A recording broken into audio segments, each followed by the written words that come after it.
Hello students, আমি Payel Chakraborty, faculty of civil department RERF। আজকে third year তোমাদের বিটেক তোমাদের যে ওয়াটার রিসোর্স ইঞ্জিনিয়ারিং এর সাবজেক্টটা রয়েছে সেখানে আমি কিছু প্রিভিয়াস ইয়ারের কোশ্চেন যেগুলো খুব ইম্পর্টেন্ট নিউমেরিক্যালস সেগুলোকে কিছুটা আমি সলভ করে দেওয়ার চেষ্টা করছি। তো প্রথমেই আমরা, এটা তোমাদের প্রিভিয়াস ইয়ারের কোশ্চেন ছিল, তো প্রথমেই আমরা যেটা করবো সেটা হচ্ছে একটু শেষ থেকে যাব। আমরা এই 10-এর দাগের যে অঙ্কটা রয়েছে সেটাকে আমরা ফার্স্টে সলভ করব। তো আমরা সেখান থেকে যাচ্ছি। 10-এর দাগের অঙ্কটা কি বলেছে দেখো, a stream of 130 liters per second was diverted from a canal and 100 liters per second were delivered to the field। অর্থাৎ 130 লিটার স্ট্রিম থেকে জলটা যাচ্ছে পার সেকেন্ডে এবং ক্যানেলে করছে না ডেলিভার করছে 100 লিটার পার সেকেন্ডে, ঠিক আছে। An area of 1.6 hectares was irrigated in 8 hours. একটা জমি যেটা ইরিগেশনের জন্য ইউজ করা হচ্ছে, যেখানে জলটা পাঠানো হচ্ছে, সেখানে 1.6 হেক্টরস জমিটা রয়েছে যেটা 8 ঘন্টায় ইরিগেশনের জন্য জলটা 8 ঘন্টা ধরে যায়। The effective depth of root zone was 1.7 meter। যেটা effective root zone রয়েছে সেটা হচ্ছে 1.7 meter। The runoff loss in the field was 420 meter cube। Runoff loss আমরা সবাই জানি, what is runoff? The runoff loss যেটা হচ্ছে ফিল্ড থেকে সেটা হচ্ছে 420 meter cube। The depth of water penetration varied linearly from 1.7 meter at the head end, মানে একটা ফিল্ডের একটা হেড এন্ড আছে, একটা টেল এন্ড আছে।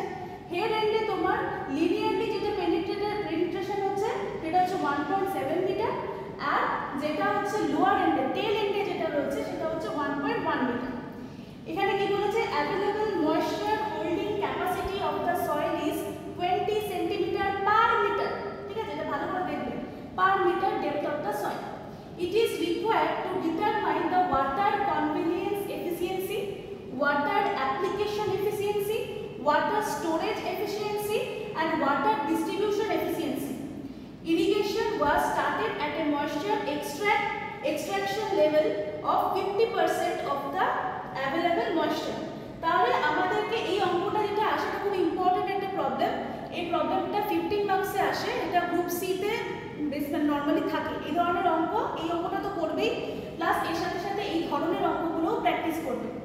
এই অঙ্কটার ক্ষেত্রে আমাকে জানতে হবে এই যে চারটে, water convenience efficiency, water application efficiency, water storage efficiency and water distribution efficiency, এগুলো কি? তো ফার্স্টে আমরা চলে যাচ্ছি সেগুলো কি আগে জেনে নিই, তারপরে আমরা অঙ্কে আসবো।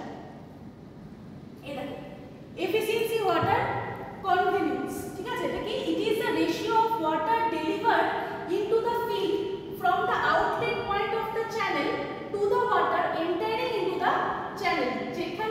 যেখান থেকে আমার মানে সোর্স, সেই সোর্স থেকে ওয়াটারটা যখন আমার চ্যানেলে ঢুকছে এবং চ্যানেল থেকে যখন এন্টার করছে তোমার স্টার্টিং পয়েন্ট, এখান থেকে ইট is the ratio of water delivered into the field from the outlet point of the channel. চ্যানেলের আউটলেট পয়েন্ট থেকে যখন ওয়াটারটা ডেলিভার হচ্ছে ফিল্ডে যেখানে ইরিগেশন হচ্ছে সেখানে, আর যখন to the into the channel at its starting point, it is may represent as eta c, water delivered to the field by water supplied into the channel। যে পরিমাণ জল চ্যানেলে সাপ্লাই করছি আর যে পরিমাণ জলটা চ্যানেল থেকে বের হচ্ছে ফিল্ডে যাচ্ছে, তার যে রেশিওটা, তার পার্সেন্টেজ হচ্ছে আমার এইটা আমার আসছে efficiency of water convenience, efficiency of water convenience, ঠিক আছে। তাহলে এটা আমরা বুঝলাম এফিসিয়েন্সি অফ ওয়াটার কনভেনিয়েন্সটা কি। এবার আমরা চলে যাচ্ছি water application efficiency. Water application efficiency কি? It is the ratio of quantity of factor stored into the root zone of the crop to the quantity of water actually delivered into the field। যে পরিমাণ quantity of water store হচ্ছে root zone, ক্রপের root জোনে, আর যে পরিমাণ water actually ফিল্ডে আমরা supply করছি, সেই দুটো যে রেশিও, তার পার্সেন্টেজকে আমি বলবো ওয়াটার অ্যাপ্লিকেশন এফিসিয়েন্সি। আরেকটা আমি যেটা পারবো সেটা হচ্ছে ওয়াটার ডিস্ট্রিবিউশন। ওয়াটার ডিস্ট্রিবিউশন হচ্ছে ওয়াটার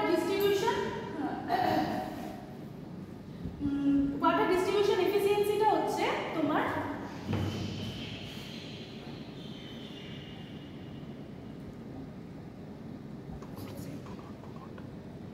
ডিস্ট্রিবিউশন এফিসিয়েন্সিটা হচ্ছে ND = 1 - D/D, ঠিক আছে, ওয়াটার ডিস্ট্রিবিউশন এফিসিয়েন্সি, ঠিক আছে। তাহলে ND = 1 - D/D, where ND = কি মানে এটা D এটাকে বলতে পারি আমরা water distribution efficiency, capital D হচ্ছে mean depth of water stored during the irrigation, আর এই ডিটা হচ্ছে average of the absolute value of deviation from the mean. এটা এই ফর্মুলাটা খুব ইম্পর্টেন্ট পরীক্ষার জন্য। তাহলে এই তিনটে পয়েন্ট আমি বুঝলাম কি। এবার আমরা চলে আসি অঙ্কে, ঠিক আছে, অঙ্কে। আচ্ছা, সলিউশনটা এবার যাচ্ছি। ওয়াটার কনফিডেন্স এফিসিয়েন্সি অলরেডি আমরা বলেছি, ফর্মুলা জানি। এখান থেকে 100/130, 100/130 কেন করছি এখানে অলরেডি আমার বলে দেওয়া আছে। এই যে 100 লিটার পার সেকেন্ডে যাচ্ছি, আর 130 হচ্ছে স্ট্রিম এত লিটার পার সেকেন্ডে। তাহলে 100/130 × 100 করলে 77% হচ্ছে। ভালো। এবার water efficiency, water application efficiency same আমরা এতক্ষণ ধরে পড়লাম। সেই হিসাবে আমাকে বার করতে হচ্ছে, প্রশ্নে আমার বলে দিয়েছে water supply to the field during 8 hours at 100 litre per second. তাহলে আমাকে কি করতে হবে, 8 ঘন্টা ধরে 100 লিটার গেছে। তাহলে আমাকে মিটার কিউবে বার করতে গেলে আমাকে কি করতে হবে, লিটারে আছে আমাকে, প্লাস এটা হচ্ছে তোমার পার সেকেন্ডে রয়েছে, মিটারে আনতে হবে। তাহলে আমাকে 100 × 8 × 60 × 60 করলে আমার আসছে 2880 মিটার কিউব। হলো। এবার runoff loss in the field আমার কোশ্চেনে বলে দিয়েছে হচ্ছে 420 মিটার কিউব, 420 মিটার কিউব। তাহলে the water stored in the root zone কত হবে, 2880, যেটা আমার বেরিয়েছে। এটা অ্যাকচুয়াল তো সাপ্লাই হয়েছে ফিল্ডে, সেখান থেকে আমার যেটা বলছে যে রান অফ লস যেটা হয়েছে সেটাকে মাইনাস করে যেটা বেরোচ্ছে, তাহলে সেটা থাকছে হচ্ছে water stored in the root zone. এবার ওয়াটার অ্যাপ্লিকেশন এফিসিয়েন্সি কি, ওয়াটার অ্যাপ্লিকেশন এফিসিয়েন্সি আমরা ফর্মুলা জানি, যেটা আমার স্টোর হচ্ছে 2460 আর যেটা আমার সাপ্লাই হচ্ছে 2880। তাহলে 2460/2880 × 100 করলে আমার হচ্ছে 85.4%। হলো। এবার ওয়াটার স্টোরেজ এফিসিয়েন্সি একইভাবে ফর্মুলাটা আমরা লিখলাম, লেখার পরে moisture holding capacity of the soil 20 centimetre per metre depth into 1.7 metre depth of root zone. তাহলে এটা থেকে আমার 34 সেন্টিমিটার বেরোবে। এবার হয়ে গেল এখান থেকে। এবার আমি কি করছি, moisture already capacity available in the root zone at the time of the start of the irrigation. 50% আমার ময়েশ্চারের কথা আমি লিখেছিলাম, এই কোশ্চেনে বলা আছে।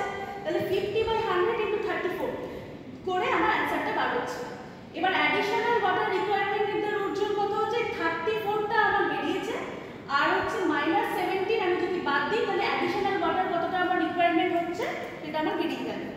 এবার আমি কি করছি, অ্যাডিশনাল ওয়াটারের রিকোয়ারমেন্ট বেরিয়ে গেল। এবার এখানে আমি কি করছি, depth into plot area, depth into plot area হচ্ছে এটা হচ্ছে 1.6 হেক্টারস আছে।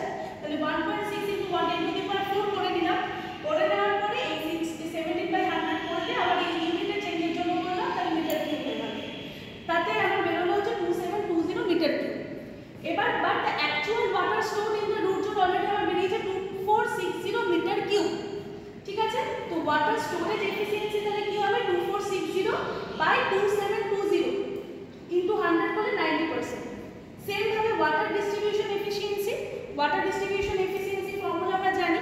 সেখান থেকে আমি capital D = mean depth of water stored in the root zone. এটা আমি কি করব, 1.7 আমি কোশ্চেনে বলেছিলাম, অ্যাট দ্য হাই এন্ডে হচ্ছে 1.7 আর লো এন্ডে টেল এন্ডে হচ্ছে 1.8। তাহলে এটার অ্যাভারেজ করে 1.4 মিটার হচ্ছে। তাহলে deviation from the mean of a upper end absolute value 1.7 - 1.4 0.3, আর deviation from the mean end same ভাবে 1.1 - 1 এখান থেকে হয়ে আমার হচ্ছে 0.3। তাহলে অ্যাভারেজ হচ্ছে 0.3 + 0.8 এখান থেকে 0.30। তাহলে স্ট্যান্ডার্ড ডেভিয়েশনের ফর্মুলা ওখানে বসিয়ে আমার 78.6% বেরোলো। তাহলে এটা হচ্ছে